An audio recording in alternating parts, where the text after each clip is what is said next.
On the tube, station assistant Jackie's in at the deep end. There's a fight going on. It's a fight? Platform 1? And there's a suicide attempt at Victoria. He just got down on the track and kneeled down in front of me. I thought I was going over him, but this one's got quite good brakes on it. London Underground is the world's oldest metro system. Built in the late 1800s, early 1900s, the network now strains to cope with the pressure of 1 billion passengers a year. That's over 3 million journeys a day. 4 weeks ago, mother of 6 Jackie Blanchard had only used the tube a handful of times. Now fully trained as a customer service assistant, she has her work cut out for her. This is it. This is day 1. I'm in the King's Cross area. It's very nerve-wracking. King's Cross St Pancras is the busiest station and the biggest interchange on the entire tube network. 6 different lines converge and over 200,000 people use the station every day. Okay. It's getting busy, isn't it? I'm really useless. I had this really weird dream last night. I was on a platform and this farmer got off the train with 2 cows. I was going, you can't come on here with 2 cows, mate. As the rush hour builds, Jackie has to deal with her first problem. A train is stuck in the Piccadilly line platform. Oh, the train's been held here. Oh dear. This train is held up? Why is that? I think they've got a problem at Leicester Square. What the driver is saying is, he can't actually confirm this, but there's it could be a defective train at Leicester Square. Oh, right. So this train's been held here. Station supervisor Paul Harper is called to the scene. OK, I'm on my way. This is my headache, my nightmare, yeah. I'm out there keeping our eye on it, see how things go. With over 1,000 people on the packed train, there's some bad news from the line control centre. On the computer, it's just come up that they've suspended the westbound Piccadilly line. The service is temporarily suspended, so the staff must work quickly. They close the platform gates to prevent dangerous overcrowding. So just let people out? Yeah, anyone when the trains come off, Yep. we'll let them out this one and that one. If it gets too bad, we'll have to clear the platform and try and get people to use alternative routes at the moment. Not this way, madam, please. It's going to be a long journey home for these travellers. Westbound Piccadilly line service is currently suspended. If you're travelling to Green Park, please use the Piccadilly line. And this train will be held here for some time. Customers should seek alternative routes. Customers wishing to travel down towards Green Park, please use the Victoria line from platform number 3. You have to take a bus, madam, and I'm only training, so I don't know which one. But if you go up to the top, somebody would help you with what bus to get onto. You're doing all right. The Piccadilly line may be out of action, but it's the Central line that's hit the front page. A train has derailed at White City, and the Central line has been completely suspended between North Acton and Marble Arch. It's the 4th derailment on the Underground in 16 months, and all eyes are on troubleshooter Bob Thorogood. 2 sets of wheels derailed over a set of points as it was approaching the westbound platform. There were no injuries amongst the customers or staff. Having said that, I've no doubt that a lot of customers had a very unhappy journey home this evening. Bob's under pressure from all angles. I'm not going to make it yet. You better have something to eat. I meant to phone you a little while ago, but I've got tied up in it. That was my wife. My dinner's just gone in the dog. Yeah. After 43 years, she's understanding, yeah. Last year, a derailment closed the entire Central line for almost 2 months. The Underground's emergency response unit are trying to re-rail the train and establish what happened. They've jacked the train up to slide those wheels back over the rails. And what they've done now is they fitted that blue skate underneath one of the wheels that came off to lift it up and stop that wheel turning on the rail and therefore allow us to get it back to the depot. But obviously, once we move the train, if we find all sorts of things that we can't at the moment see, that might change the game. Rush hour is still disrupted at King's Cross, but finally, there's some good news for Supervisor Paul Harper. move now. That train on platform 5 should be moving shortly and we should have a service. Right, looks like we're going to get a through service again. They've got the defective one moved from Leicester Square. We should get away with it. Keep moving down to the platform, please. Keep moving down, please. Keep moving down, please. Teamwork. That was good teamwork. Yeah. Hope that don't happen too often. Frequently, I'm afraid. Does it really? I think that's done her the world of good, probably. She's thrown her in right at the deep end, isn't it? She couldn't have had a better day for it today. Well, that was a rush hour over with, so I'm hoping that's the last of that. Dear me, imagine doing that every day. Oh, well, I better get used to it, I suppose, because I didn't know what to do. I hope it's like 6 weeks' time. I'm really slick and really cool at what I'm doing, but it just seems so far away. I just feel so lost.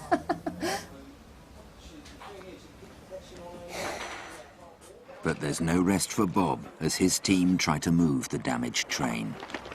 All clear? Yeah, all clear. Everybody's aware that we're about to recharge current, yes? Okay. I expect there'll be a bit of squeaking and grinding. It'll only move very slowly, but we'll move it in okay. Come on, train, move! Moving it into the platform would be good, guys. Go on, baby. Go on, baby. Oh, I tell you what, it's ridden over. Make sure he gets right in. We want to clear this track at the back. Tell him going to the normal stopping mark. Bob now has a chance to assess the damage to the track. After the last tube derailment on the Northern Line, it took 4 months to fully repair the rails. It doesn't look that there is major damage to the track form there, and we're going to be able to recover the situation and operate a near normal service on the Central Line tomorrow morning. Luckily for Bob and his team, it looks like disaster has been averted and the Central Line will be back in service for tomorrow's 640,000 customers. It's Saturday, and at Seven Sisters, 10,000 football fans are arriving for a Premiership match between Tottenham and Arsenal. Keeping these bitter rivals apart on the tube is the unenviable task of the British Transport Police. This fixture is always a high-profile event due to historical dislike between both sets of supporters. There's some intelligence to indicate that some of the risk supporters may be carrying weapons. Don't want anybody getting isolated, wandering off by themselves. Make sure you're with somebody at all times.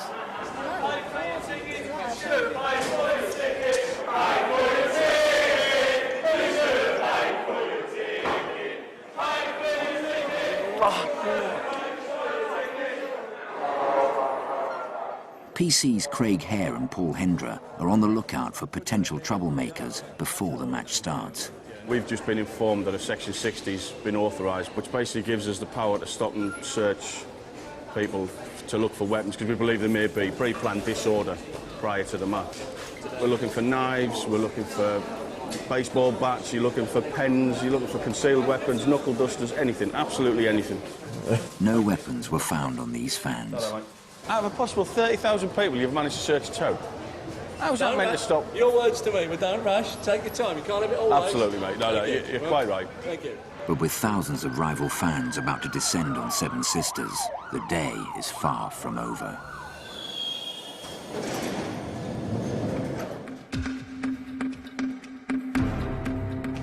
At Seven Sisters, the British Transport Police are waiting for Tottenham fans to return from their clash with rivals Arsenal.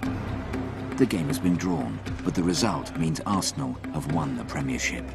Passions are running high. Although the game is finished, for some fans, the match is not over. There's still 1,000 Spurs supporters hanging around the stadium.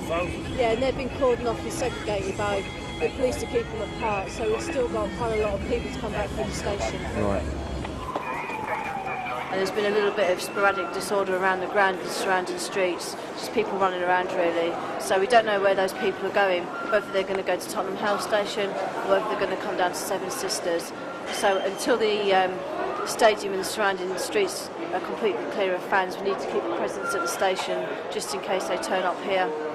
Even with the news that thousands of Arsenal supporters have just been escorted to nearby Tottenham Hale Station, the Seven Sisters team still can't relax. They've got 2,000 Arsenal fans that have just got on to Tottenham Hale, and obviously the train's going to come past here. We've got a lot of Spurs fans on the platforms down here, so if the train stops, it's a potential flashpoint for disorder.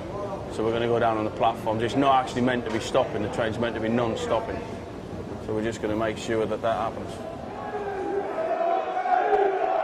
Police regularly use the underground system to keep rival fans segregated. Move along the platform, please.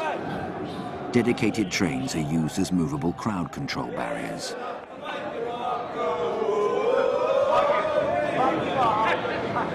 The next train through this platform will be non-stop. This train's a non-stop, it's the one with all of the Arsenal on it.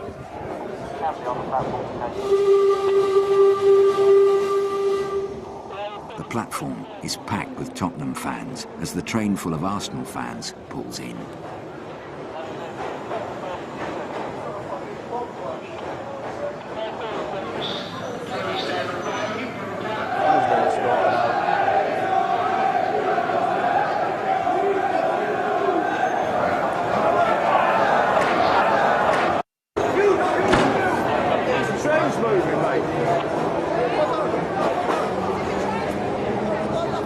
The sergeant there caught somebody kicking the train, the Arsenal supporters were on.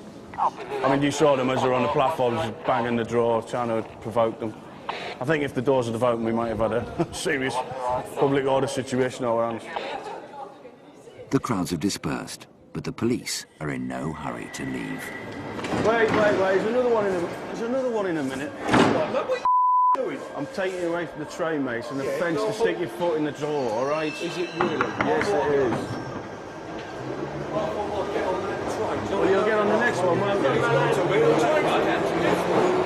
plenty more trains, mate. Get on the next one. Get on the next one. For most Londoners, Saturday nights are a time to relax and let their hair down. But for underground staff, it can be a very different story. A third of all staff assaults happen on Friday and Saturday evenings. It's now been a month since Jackie Blanchard began work at the Underground's busiest station, King's Cross. It's been a real eye-opener. 4 weeks into it, and it's a lot harder than you think. It's a lot harder than you think. To be honest, I was shocked at how rude people are. I was shocked. I couldn't believe it. I think it's incredible. I mean, whoever said the British people don't complain must have been a hermit in a cage, because he just obviously doesn't get out here, because they do nothing but moan and whinge. We're going to Hammersmith on the westbound anyway. They come every minute, these trains. Every 3 minutes these trains come. Hang on, mate, I'll help you. There you go. Really nice people turn into, you know, just mad men or women. They're just mad. Foaming. Aggression. Station Supervisor Paul Harper has been keeping an eye on Jackie's progress. The ones that come here do get a culture shock, I think. Well, it can be quite pleasant, it can be a nightmare. I don't think she's had any major problems yet. Have you, Jackie? Yeah, no major problems yet, have you?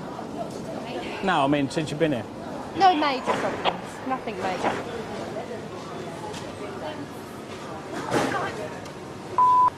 Pardon? I got called that a couple of times, and a cow, actually. That's why you have to be tough-skinned, I suppose. I don't mind that, anyway. But 4 hours of it, and you begin to think that there's no kindness in the world again. There's no kindness. At Edgware Road, duty manager Andy Hogg is in charge of trains and drivers on the Circle Line. Edgware Road.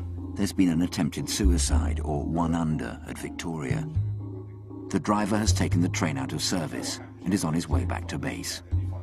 Can you bring him into platform 3 and hold him?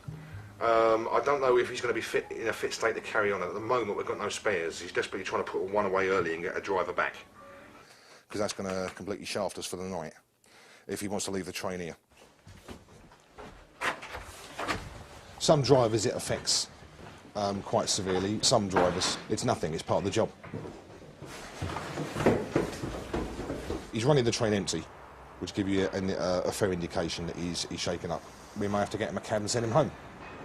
His mental health is my first priority.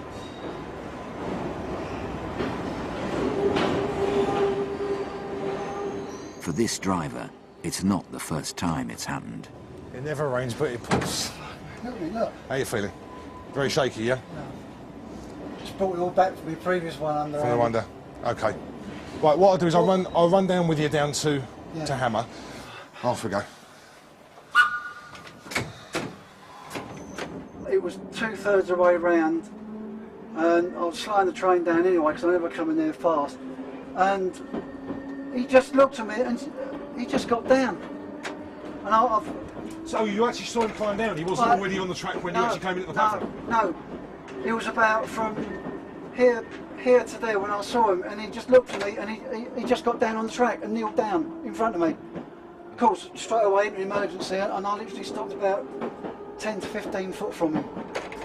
I thought I was going over him, but this one's got quite good, one of the better ones has got good brakes on it. I called straight into the controller, called out a mayday, got the traction current discharged, and just as the controller confirmed to me, the young kid put both his hands on the positive and negative row and like that. He must have been, I reckon, 12 to 16. He was only young. He got down on the track, and when he didn't fry, he started crying. Matey, now just take deep breaths, calm down, try to relax.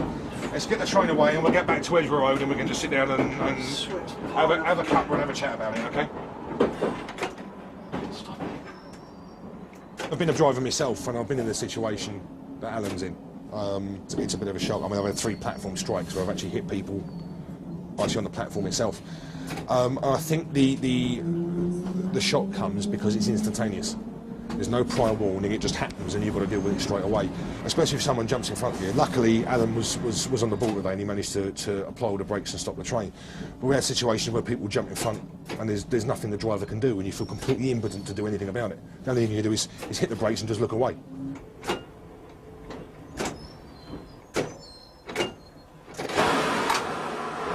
That's over. But there's no let-up for Jackie. There's a fight going on platform number 1. It's a fight? Platform 1? Platform 1?